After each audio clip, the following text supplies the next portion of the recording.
जय हिंद दोस्तों, स्वागत है आप सभी का आपके अपने परिवार द लॉजिकल साइंस में। मैं हूं आलोक सिंह आतिश और आज के इस वीडियो सेशन में हम लोग डिस्कस करने वाले हैं रेलवे साइंस 3200 के 33वें क्लास की। जी हां दोस्तों, इससे पीछे के वीडियो सेशन में हम लोगों ने रेलवे साइंस 3200 का 32वां क्लास देखा था, जहां पे हम लोगों ने वैसे महत्वपूर्ण क्वेश्चन को डिस्कस करा था जो आपके पिछले रेलवे एग्जाम में पूछे गए थे। दोस्तों, आज के इस वीडियो सेशन में भी हम लोग वैसे ही कुछ और महत्वपूर्ण क्वेश्चन को डिस्कस कर रहे होंगे जो आपके रेलवे एग्जाम में पूछे गए हैं। साथ ही आप सभी सोच रहे होंगे कि गुरुजी पिछले 2 दिन से क्लासेस नहीं आ रही थी, तो मेरे मित्र आप सभी के लिए ही इम्प्रूवमेंट पे काम चल रहा था, क्योंकि बहुत सारे मित्रों का लगातार ये कमेंट था कि गुरुजी क्वेश्चन बाइलिंगुअल कर दो, जो बैकग्राउंड है उसको ब्लैक कर दो। तो कहीं ना कहीं इसी चीज में लगे हुए थे और आज ये सफल हो गया है। तो अब जो आपको क्लासेस मिलेगी उसमें आपका ब्लैक बैकग्राउंड होगा और साथ ही साथ जो क्वेश्चन मिलेंगे वो आपका बाइलिंगुअल रहेगा। और साथ ही आपकी जानकारी के लिए बताना चाहूंगा कि आज के इस सेशन का जो बोर्ड पीडीएफ है वो आपको कहां से मिलेगा, ये हमारे टेलीग्राम ग्रुप से मिल जाएगा, जिसका लिंक इस वीडियो के नीचे डिस्क्रिप्शन में दिया हुआ है। आप वहां से जाकर के पीडीएफ को एक्सेस कर सकते हैं। बहरहाल आइए अपने सेशन की शुरुआत करते हैं और चलते हैं पहले क्वेश्चन की तरफ। मेरे मित्र, आपका जो पहला क्वेश्चन है आज के इस सेशन का, क्वेश्चन नंबर 1, बड़ा ही सरल सा क्वेश्चन। क्या पूछा जा रहा है आपसे? आपसे पूछा जा रहा है कि निम्न में से कौन सा तत्व मानव रक्त के हीम का भाग है? मैग्नीज, आयरन, कोबाल्ट, मैग्नीशियम, क्या होगा इसका आंसर? मेरे मित्र, यहां पे बात करी जा रही है कि मानव रक्त के हीम का भाग। तो आप सभी याद रखेंगे कि जब भी हम लोग मानव रक्त की बात करते हैं यानी कि ब्लड की बात करते हैं, तो हम सभी क्या कहते हैं? हम सभी कहते हैं कि गुरुजी ये तरल संयोजी ऊतक है। क्या है? तरल संयोजी ऊतक है, जिसको हम लोग इंग्लिश में फ्लूइड कनेक्टिव टिश्यू कहते हैं। और नो डाउट आप सबों को मालूम है कि जो ब्लड है इसके 2 मेन पार्ट होते हैं। पहला होता है आपका तरल पार्ट, जिसको हम लोग क्या कहते हैं सर? प्लाज्मा कहते हैं। क्या कहते हैं? प्लाज्मा कहते हैं। और दूसरा इसका होता है सर ठोस पार्ट, जिसको हम लोग ठोस भाग कहते हैं। और इसी में आपका क्या रहता है? आप कहते हैं कि गुरुजी इसी ठोस भाग में आरबीसी, डब्ल्यूबीसी और साथ ही साथ प्लेटलेट्स मौजूद रहते हैं। और क्या रहता है सर? प्लेटलेट्स मौजूद रहता है। मेरे मित्र, आप सभी क्या कहते हैं? आप सभी कहते हैं कि सर ये जो आरबीसी है इसको लाल रक्त कणिका बोला जाता है। इस आरबीसी को क्या बोला जाता है? लाल रक्त कणिका बोला जाता है, जिसको हम लोग क्या कहते हैं? तो सर इसमें जो लाल रक्त इसका रंग लाल होता है वो किसके मौजूदगी के चलते? तो आप सभी कहते हैं कि गुरुजी इसमें हीमोग्लोबिन होता है। इसमें क्या होता है? हीमोग्लोबिन होता है, जिसके वजह से इसका जो रंग होता है वो लाल होता है। और मेरे मित्र, जो आपके क्वेश्चन में कहा जा रहा है कि निम्न में से कौन सा तत्व मानव रक्त के हीम का भाग है, तो यहां पे ध्यान में रखेंगे कि यहां पे जो ये हीमोग्लोबिन है, इसमें हीम जो है वो एक रंजक का काम करता है, यानी कि एक पिगमेंट का काम करता है। और ग्लोबिन वाला हिस्सा क्या होता है? तो सर ग्लोबिन जो है वो एक प्रकार का प्रोटीन है। और मेरे मित्र, इसी हीम में क्या होता है? तो सर आयरन मौजूद होता है, जो ऑक्सीजन के साथ रिएक्ट करता है, यानी कि ऑक्सीजन को अपने साथ जोड़ता है और फिर आपका ब्लड क्या हो जाता है? तो सर ब्लड जो है आपका वो ऑक्सी हीमोग्लोबिन कहलाता है। यानी कि जब ब्लड के साथ, या आप कह सकते हो कि सर जब ऑक्सीजन ब्लड के साथ मिल जाता है तो उसको हम लोग क्या कहते हैं? ऑक्सी हीमोग्लोबिन वाला ब्लड कहते हैं, या फिर उसको हम लोग ऑक्सीजनेटेड ब्लड कहते हैं। मतलब ये हुआ कि जो आरबीसी है, लाल रक्त कणिका है, इसके हीमोग्लोबिन में कौन सा धातु पाया जाता है? आप कहेंगे सर Fe यानी कि आयरन पाया जाता है। तो आपसे जो क्वेश्चन करा जा रहा है कि निम्न में से कौन सा तत्व मानव रक्त के हीम का भाग है, आप सभी कहेंगे कि सर आयरन यानी कि लोह जो है वो मानव रक्त के हीम का भाग है। साथ ही डब्ल्यूबीसी, इसको हम लोग व्हाइट ब्लड कर्पसेल्स कहते हैं, श्वेत रक्त कणिका कहते हैं। आप सभी ध्यान में रखेंगे, इसको शरीर का क्या कहा जाता है? सैनिक कहा जाता है। प्लेटलेट्स रक्त के थक्का बनाने में सहायक होते हैं। साथ ही मेरे मित्र, आप सभी ध्यान में रखना कि आरबीसी का यानी कि जो लाल रक्त कणिका होती है, इसका जीवन काल 120 दिन का होता है और इसमें सर केंद्रक नहीं पाए जाते हैं। आरबीसी के कोशिका में यानी कि आरबीसी में केंद्रक नहीं पाए जाते हैं, जबकि डब्ल्यूबीसी में क्या होता है? तो सर केंद्रक पाए जाते हैं। उम्मीद करते हैं समझ पाए होंगे। आपका अगला क्वेश्चन, क्वेश्चन नंबर 2, बड़ा ही सरल सा क्वेश्चन कि डेंगू डैश के कारण होता है। मेरे मित्र, आप सभी ध्यान में रखेंगे कि डेंगू क्या है? तो आप सभी याद रखिएगा, डेंगू फीवर है, यानी कि डेंगू बुखार के नाम से इसको हम लोग जानते हैं। और मेरे मित्र, ये जो डेंगू बुखार होता है वो किसके वजह से? तो सर डेंगू वायरस के वजह से। किसके वजह से? डेंगू वायरस की वजह से। और ये जो डेंगू वायरस है ये किससे फैलता है, आप सभी ध्यान में रखेंगे, मच्छर से फैलता है। कौन सा मच्छर, तो आप सभी ध्यान में रखना, एडीज एजिप्टी मच्छर। कौन सा मच्छर, एडीज एजिप्टी मच्छर। और डेंगू बुखार को हम लोग क्या कहते हैं, तो सर इसको हम लोग उष्णकटिबंधीय बुखार के नाम से भी जानते हैं, या इसी को हम लोग उष्णकटिबंधीय रोग भी कहते हैं। और मेरे मित्र डेंगू बुखार को हम लोग ब्रैकबोन फीवर भी कहते हैं, यानी कि हड्डी तोड़ बुखार भी कहते हैं। जब डेंगू मच्छर किसी को काट लेता है और बुखार वगैरह आ जाता है तो सर उस केस में उसका जो शरीर होता है वो बहुत ज्यादा दर्द करता है। इसीलिए डेंगू बुखार को क्या कहा जाता है, तो आप सभी ध्यान में रखेंगे, इसको ब्रैकबोन फीवर भी कहा जाता है। क्या कहा जाता है, ब्रैकबोन फीवर भी कहा जाता है।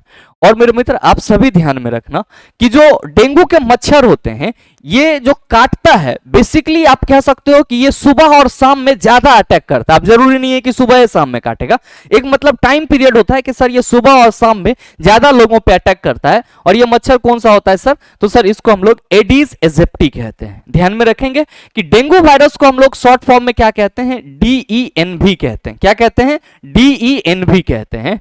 तो मेरे मित्र जो सवाल करा जा रहा है कि डेंगू डैश के कारण होता है, आप सभी कहेंगे कि गुरुजी डेंगू जो है वो विषाणु के कारण होता है, यानी कि वायरस के चलते होता है। Next question sir, question number 3 आपसे यह पूछा जा रहा है कि निम्न में से मुख्यतः किसका उपयोग फोटोवोल्टाइक सौर सेल बनाने के लिए किया जाता है। आप सभी कहेंगे कि सर सिलिकॉन का उपयोग फोटोवोल्टाइक सेल बनाने के लिए किया जाता है। मेरे मित्र ध्यान में रखेंगे कि सौर सेल को ही हम लोग क्या कहते हैं सर, फोटोवोल्टाइक सेल कहते हैं। ये फोटोवोल्टाइक सेल क्या करता है, तो आप सभी ध्यान में रखना कि फोटोवोल्टाइक सेल जो है ये सौर ऊर्जा को विद्युत ऊर्जा में परिवर्तित कर देता है। किस में परिवर्तित करता है सर, सौर ऊर्जा को विद्युत ऊर्जा में परिवर्तित करता है। और इसमें हम लोग मुख्य रूप से किसका इस्तेमाल करते हैं, आप कहेंगे सर सिलिकॉन का इस्तेमाल करते हैं। और फोटोवोल्टाइक सेल एक्चुअली में क्या होता है, तो जो सर सोलर प्लेट हम लोगों के घर पे लगा हुआ रहता है जिससे कि नीचे बैटरी चार्ज होता है, उसी सोलर प्लेट को यहां पे क्या बोला जाता है, फोटोवोल्टाइक सेल। या मेरे मित्र इसी को हम लोग पीवी सेल भी कहते हैं। इसी को शॉर्ट फॉर्म में हम लोग क्या कहते हैं, तो आप सभी ध्यान में रखेंगे, इसी को हम लोग पीवी सेल के नाम से भी जानते हैं। नेक्स्ट क्वेश्चन सर आप सबों के सामने क्वेश्चन नंबर 4 कि जल का समीकरण H2O है। H2O लिखने के लिए MS वर्ड की इनमें से किस विशेषता का उपयोग किया जा सकता है। आपका है पहला ऑप्शन सुपर स्क्रिप्ट, दूसरा ऑप्शन है सब स्क्रिप्ट, और तीसरा है ड्रॉप कैप, और चौथा है सर आपका स्ट्राइक थ्रू। क्या होगा इसका आंसर। मेरे मित्र आप सभी ध्यान में रखेंगे कि जब भी हम लोग MS वर्ड में, माइक्रोसॉफ्ट वर्ड में किसी भी चीज को टाइप करते हैं तो टाइप करने के दौरान अगर हमें कोई फॉर्मूला लिखना है H2 या फिर अगर किसी मॉलिक्यूल्स को बताना है O2 इस तरह से, तो हम लोग इसके लिए सब स्क्रिप्ट का इस्तेमाल करते हैं। किसका इस्तेमाल करते हैं, सब स्क्रिप्ट का इस्तेमाल करते हैं। और ये क्या होते हैं, तो सर ये फॉन्ट में परिवर्तन के लिए होता है जिसको हम लोग सब स्क्रिप्ट कहते हैं। और इसमें किसी लेटर को या आप कह सकते हो किसी विशेष प्रतीक को जो हमारा लेटर होता है उसके नीचे लिखा जाता है। ठीक है।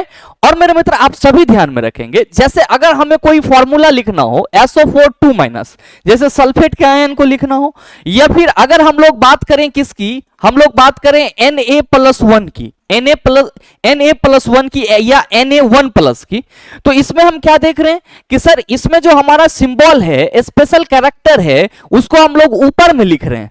तो जब हम लोग MS वर्ड में इस तरह के चीजों को या किसी सिंबल या किसी लेटर को सर लेटर के ऊपर लिखते हैं तो उसको हम लोग क्या कहते हैं, उसको हम लोग सुपर स्क्रिप्ट कहते हैं। उसको हम लोग क्या कहते हैं, सुपर स्क्रिप्ट कहते हैं। तो मेरे मित्र आपसे जो सवाल करा जा रहा है कि जल का रासायनिक समीकरण H2O है, H2O लिखने के लिए MS वर्ड की इनमें से किस विशेषता का उपयोग किया जा सकता है, तो आप सभी क्या कहेंगे कि सर H2O में जो हमारा 2 है ये नीचे लिखा हुआ है, इसके लिए हम लोग किस विशेषता का उपयोग करेंगे, आप कहेंगे सर सब स्क्रिप्ट की विशेषता का उपयोग करेंगे। और अगर हमें यह कहा जाता कि SO4 2- या Na1+ इस तरह से लिखना है तो आप कहते हैं सर सुपर स्क्रिप्ट का हम लोग इस्तेमाल करते। ड्रॉप कैप इस तरह से जो सिंबल होता है सर इसको ड्रॉप कैप के लिए रिप्रेजेंट किया जाता है। और स्ट्राइक थ्रू ये क्या होता है, तो मेरे मित्र आप सभी ने देखा होगा, जैसे कि आप लोग मोबाइल में भी अगर MS वर्ड वगैरह चलाते होंगे, इस तरह से ABCD कुछ लिख रहे हैं और फिर क्या करते हैं हम लोग सर इस पे एक लाइन दे देते हैं, तो ये हमारा क्या हो जाता है, स्ट्राइक थ्रू हो जाता है। और ध्यान में रखेंगे कि ये ऐसा लगता है जैसे आपने लिख करके काट दिया हो, तो इसको हम लोग क्या कहते हैं, तो सर स्ट्राइक का थ्रू कहते हैं। ये चीज भी आप सभी ध्यान में रखेंगे। और बेसिकली ये आप कह सकते हो कि सर हम लोग सजावट के दृष्टिकोण से या फॉन्ट हमारा अच्छा लगे इसलिए ऐसा हम लोग करते हैं। नेक्स्ट क्वेश्चन नंबर 5 आपसे कहा जा रहा है कि डैश एक निष्क्रिय 2 टर्मिनल वाला विद्युत घटक है जो परिपथ अवयव के रूप में विद्युत प्रतिरोध आरोपित करता है। मेरे मित्र आपसे कहा जा रहा है कि डैश एक निष्क्रिय, मतलब क्या, निष्क्रिय बोले तो मतलब ऐसा टर्मिनल जिसमें सर कोई पॉजिटिव या निगेटिव चार्ज नहीं हो जिसके, और वो कहा जा रहा है कि वो आपका एक ऐसा इलेक्ट्रिकल कंपोनेंट है जो परिपथ अवयव के रूप में कार्य करता है, यानी कि वो सर्किट कंपोनेंट के रूप में कार्य करता है। और साथ ही कहा जा रहा है कि विद्युत प्रतिरोध आरोपित करता है। मेरे मित्र आप सभी पहले तो ये ध्यान में रखिएगा कि जब भी हम लोग विद्युत परिपथ की बात करते हैं तो हम सभी कहते हैं कि सर विद्युत परिपथ जो होता है वो हमारा एक बंद रास्ता होता है जिससे होकर के विद्युत धारा सतत रूप से प्रवाहित होते रहती है। जैसे सिंपली अगर हम बात करें यहाँ पे कि सर ये हमारा कोई इलेक्ट्रिक सर्किट है, ये हमारा कोई इलेक्ट्रिक सर्किट है जिसमें हमारा एक रेसिस्टेंस लगा हुआ है। जैसे हम यहां पे ये बोल दें आपका कि सर एक स्विच भी है और साथ में यहां पे हमारा ये बैटरी हो गया और सर ये क्या है हमारा, तो सर इस तरह से हम एक परिपथ बना लेते हैं। तो ये एक बंद रास्ता है, इस जैसे स्विच ऑन होगा तो करंट आई इससे फ्लो होगा। तो एक बंद रास्ता जिससे लगातार विद्युत धारा प्रवाहित होती है उसको हम लोग क्या कहते हैं, तो सर उसको हम लोग जो है परिपथ कहते हैं। और इस परिपथ में जो अवयव होते हैं जैसे कि आपका ये प्रतिरोध हो गया, ये स्विच, ये बैटरी, ये सब के सब क्या कहलाते हैं, विद्युत परिपथ अवयव कहलाते हैं। मतलब क्या कि किसी भी इलेक्ट्रिक सर्किट में जो भी सामान लगे हुए रहते हैं, चाहे तार हो, बैटरी हो, स्विच हो, आपका अमीटर हो, वोल्ट मीटर हो, ये सब के सब क्या कहलाते हैं, तो सर विद्युत परिपथ अवयव यानी कि इलेक्ट्रिक सर्किट कंपोनेंट कहलाते हैं। और मेरे मित्र आपसे यहां पे ये सवाल करा जा रहा है कि डैश एक निष्क्रिय 2 टर्मिनल वाला विद्युत घटक है। मेरे मित्र जो आपका प्रतिरोध होता है क्या इसके दोनों टर्मिनल में कोई साइन लगा हुआ रहता है क्या, आप कहेंगे नहीं। तो सर ये जो प्रतिरोध है R है ये क्या है आपका, तो सर निष्क्रिय टर्मिनल वाला विद्युत घटक है। ये बेसिकली क्या करता है, तो सर किसी परिपथ पे विद्युत प्रतिरोध को उत्पन्न करता है, यानी कि उससे प्रवाहित चालक का, उससे प्रवाहित धारा का ये विरोध करता है। तो जो क्वेश्चन करा जा रहा है कि डैश एक निष्क्रिय 2 टर्मिनल वाला विद्युत घटक है जो परिपथ अवयव के रूप में विद्युत प्रतिरोध आरोपित करता है, आप सभी कहेंगे सर प्रतिरोध is the right answer of this question, और सही ऑप्शन नंबर डी हो जाएगा। मेरे मित्र आप सभी ध्यान में रखना कि एक्चुअली में ये प्रतिरोध क्या होता है, आप सभी ध्यान में रखेंगे कि प्रतिरोध ओम्स लॉ का नियतांक है, यानी कि ओम्स लॉ का कांस्टेंट होता है ये। साथ ही मेरे मित्र आप सभी ध्यान में रखेंगे कि R इक्वल टू फॉर्मूला क्या हो जाएगा, आप कहेंगे V बटा I हो जाएगा, यानी कि वोल्टेज और धारा का अनुपात क्या कहलाता है, आप कहेंगे प्रतिरोध कहलाता है। आप कहेंगे कि सर हमारे ऑप्शन में डायोड भी है, तो मेरे मित्र आप सभी ध्यान में रखेंगे कि डायोड एक ऐसी डिवाइस है जिससे करंट का फ्लो एक ही दिशा में होता है, यानी कि वैसा डिवाइस जिससे करंट जो है एक दिशिक रूप में प्रवाहित हो रही हो, यानी कि विद्युत धारा एक ही दिशा में प्रवाहित हो रही हो, उसको हम लोग क्या कहते हैं, सर डायोड कहते हैं। और मेरे मित्र डायोड के अगर हम लोग सिंबल की बात करते हैं तो डायोड का सिंबल आपका कुछ इस तरीके का होता है। इससे क्या होता है, तो सर जो विद्युत धारा होते हैं वो एक ही दिशा में प्रवाहित होते हैं, यानी कि एक ही दिशा में फ्लो होते हैं। नेक्स्ट है आपका संधारित्र, मेरे मित्र इसी को हम लोग कैपेसिटर कहते हैं। और इसमें क्या होता है, तो आप कहेंगे सर आवेश संरक्षित होता है या आवेश भंडारित होता है। और साथ ही आपका है नेक्स्ट ट्रांजिस्टर, तो मेरे मित्र ट्रांजिस्टर जो है वो आपका एक प्रकार का सेमीकंडक्टर डिवाइस होता है जो एम्पलीफायर या फिर स्विच के रूप में इलेक्ट्रिकल सर्किट में इस्तेमाल किया जाता है। आइए बात करते हैं हम लोग अगले क्वेश्चन की। अगला क्वेश्चन है क्वेश्चन नंबर 6, बड़ा ही सरल सा क्वेश्चन कि एक समान मनुष्य में कितने लिंग गुणसूत्र होते हैं, 8, 4, 2, 1। मैंने कई बार आप सबों को बताया है और मेरे ख्याल से ऐसे प्रश्न में आप सबों को कोई परेशानी नहीं होनी चाहिए। आप सभी क्या कहेंगे कि गुरुजी अगर हम लोग बात करेंगे मनुष्य में गुणसूत्रों की संख्या की, अगर हम लोग बात करेंगे मनुष्य में गुणसूत्रों की संख्या की, यानी कि गुणसूत्रों की कुल संख्या की, तो हम सभी कहेंगे कि मनुष्यों में कुल गुणसूत्रों की संख्या 46 होगी, जो कि कितना होगा सर जोड़ी में? आप कहेंगे सर 23 जोड़ी होगा। क्या होगा? 23 जोड़ी होगा। इसमें से सर 22 जोड़ी क्या होते हैं? आप कहेंगे सर जो 22 जोड़ी होते हैं वो ऑटोसोम्स होते हैं, यानी कि जो 22 जोड़ी होते हैं वो क्या होते हैं? तो सर लिंग गुणसूत्र नहीं होते हैं, अलैंगिक गुणसूत्र होते हैं। जबकि जो एक जोड़ी होता है, यानी कि जो आपका 2 होता है, वो क्या होते हैं? तो सर सेक्स क्रोमोसोम होते हैं, यानी कि वो लिंग गुणसूत्र होते हैं। सेक्स क्रोमोसोम होते हैं, यानी कि वो लिंग गुणसूत्र होते हैं। और मेरे मित्र आप सभी ध्यान में रखेंगे कि ये जो एक जोड़ी आपका सेक्स क्रोमोसोम कहलाता है, अगर हम मेल की बात करते हैं तो मेल में ये जोड़ी जो है एक्स और वाई के रूप में होती है, और अगर हम फीमेल की बात करते हैं तो फीमेल में ये सेक्स क्रोमोसोम जो है वो 2x यानी कि XX के रूप में होती है। तो आपसे जो सवाल करा जा रहा है कि एक समान मनुष्य में कितने लिंग गुणसूत्र होते हैं, ध्यान दीजिएगा, यहां पे लिंग की बात की जा रही है, यानी कि सेक्स क्रोमोसोम की बात की जा रही है। आप सभी कहेंगे कि सर लिंग गुणसूत्र 2 होते हैं, इसी को हम लोग एक जोड़ी भी कह सकते हैं। आइए बात करते हैं अगले क्वेश्चन की।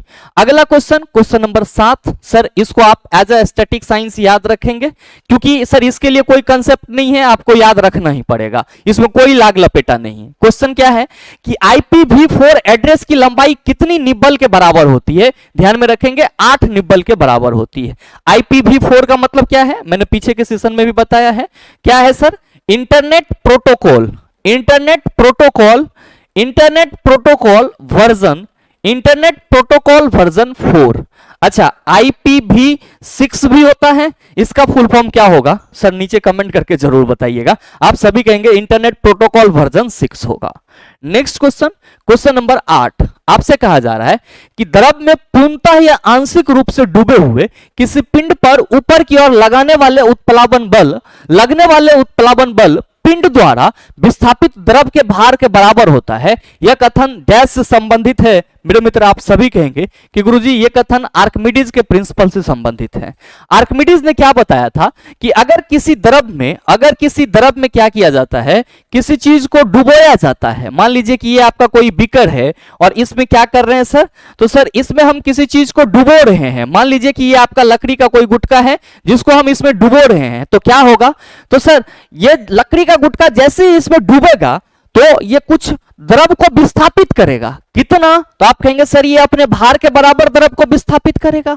और मेरे मित्र आप सभी क्या कहेंगे कि सर ये जो भार के बराबर द्रव है उसके सर अकॉर्डिंग ये ऊपर की ओर एक बल लगेगा, जिसको हम लोग क्या कहेंगे? उत्क्षेप बल या उत्प्लावन बल कहेंगे। क्या कहेंगे सर? उत्क्षेप बल या उत्प्लावन बल। और जो भार होगा वो नीचे की ओर लगेगा। और ये सिद्धांत क्या था? तो सर ये जो आभासी कमी आएगी वो किसके चलते? तो सर जो द्रव द्वारा विस्थापित भार है उसके द्वारा लगाए गए बल के चलते, जो कि उत्क्षेप बल है। यानी कि द्रव में डुबोने पर किसी भी वस्तु के भार में जो आभासी कमी आती है वो किसके वजह से? तो सर उत्क्षेप बल के वजह से। और यह सिद्धांत किसका था? आर्किमिडीज का था। और इसी को हम लोग आर्किमिडीज प्रिंसिपल के नाम से जानते हैं। बर्नौली, सर आप सभी ध्यान में रखेंगे कि बर्नौली के सिद्धांत पे कौन कार्य करता है? जो वेंचुरी मीटर होता है ये बर्नौली के सिद्धांत पे काम करता है। पास्कल के नियम पे सर जो हाइड्रोलिक मशीन होते हैं वो पास्कल के नियम पे आधारित होते हैं। और बियर लंबर्ट नियम की बात करेंगे तो सर स्पेक्ट्रोफोटोमीटर जो है वो बियर लंबर्ट नियम पे कार्य करता है। अगला क्वेश्चन सर आप सबों के सामने है, क्वेश्चन नंबर 9 की निम्न में से कौन सा एक शंकुधारी वृक्ष नहीं है? मतलब ऐसा कौन सा वृक्ष है जिसका शेप जो है वो शंकु जैसा नहीं होता है? तो ध्यान में रखेंगे जेठोरफा जो है वो शंकुधारी वृक्ष नहीं है। बाद बाकी स्प्रूस, देवदार और चीड़ की बात करेंगे तो ये शंकुधारी वृक्ष की श्रेणी में आता है। नेक्स्ट क्वेश्चन नंबर 10 कि MS वर्ड 2016 में होम टैब के फॉन्ट ग्रुप में मौजूद AA फीचर डैश विकल्प को निरूपित करता है। Clear all formatting. मेरे मित्र क्लियर ऑल फॉर्मेटिंग का मतलब हुआ कि कहीं पे आप कुछ कर रहे हैं और आप चाहते हैं कि वो सारा चीज हट जाए, तो उसके लिए हम लोग क्लियर ऑल फॉर्मेटिंग करेंगे। दूसरा है टेक्स्ट इफेक्ट्स और टाइपोग्राफी। टेक्स्ट के लिए अगर हम कोई इफेक्ट्स डालते हैं, मान लीजिए उसको बोल्ड करना है, इटैलिक करना है, तब हम लोग टेक्स्ट इफेक्ट और टाइपोग्राफी की बात करेंगे। स्ट्राइक थ्रू, अभी जस्ट मैंने आपको बताया है कि सर स्ट्राइक थ्रू में क्या होता है कि अगर सर हम लोग कोई चीज लिखते हैं और उसको इस तरह से काट देते हैं, एक लाइन आ जाती है, तो ये हमारा स्ट्राइक थ्रू कहलाता है, और जो चेंज केस है उसके लिए सर आपका ये डबल ए दिया हुआ रहता है। तो सही आंसर ऑप्शन नंबर डी हो जाएगा। नेक्स्ट क्वेश्चन, क्वेश्चन नंबर 11 आपसे पूछा जा रहा है कि IPv4 एड्रेस 4 भागों से मिलकर बनी संख्याओं की एक स्ट्रिंग है जहां प्रत्येक भाग डैश और डैश के बीच की एक संख्या है।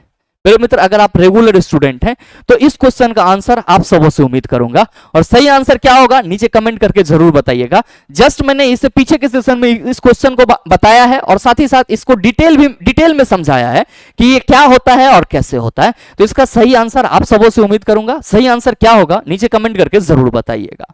बहरहाल आपका अगला क्वेश्चन, क्वेश्चन नंबर 12 कि निम्न में से कौन सा द्विदिशीय डेटा संचरण को सपोर्ट नहीं करता है। ऑप्शन है आपका फुल डुप्लेक्स, ये करता है सर, हाफ डुप्लेक्स ये भी करता है, जबकि सर सिंपलेक्स जो है ये नहीं करता है, और हाफ डुप्लेक्स और फुल डुप्लेक्स दोनों करते हैं। तो सही आंसर क्या हो जाएगा, ऑप्शन नंबर सी हो जाएगा। Next question sir, question number 13 आपसे पूछा जा रहा है कि निम्न में से कौन सी भारत में हरित क्रांति की विशेषता है। कुक्कुट पालन उत्पादों की नियमित एवं सुनिश्चित आपूर्ति, नहीं सर। सेब की मात्रा के उत्पादन में काफी वृद्धि, नहीं। हरित क्रांति का मतलब क्या हुआ कि सर जो रासायनिक उर्वरक था उसका हम इस्तेमाल किस तरह से करेंगे ताकि पैदावार अच्छा से अच्छा हो, इस बात पे डिपेंड था। तो यहां पे आपका सेब की मात्रा के उत्पाद में काफी वृद्धि कहा जा रहा है, इसका कोई लेना देना ही नहीं है। ग्रामीण क्षेत्रों में सदस्यों से गुणवत्तापूर्ण दूध का संग्रहण, ये भी नहीं। कृषि उत्पादन बढ़ाने के लिए रासायनिक उर्वरकों का अधिक एवं उचित उपयोग। आपके इस क्वेश्चन का सही आंसर क्या होगा, ऑप्शन नंबर डी हो जाएगा। ध्यान देंगे इसी का इंग्लिश वर्जन यहां पे लिखा हुआ है, यहां पे सही आंसर ऑप्शन नंबर डी हो जाएगा।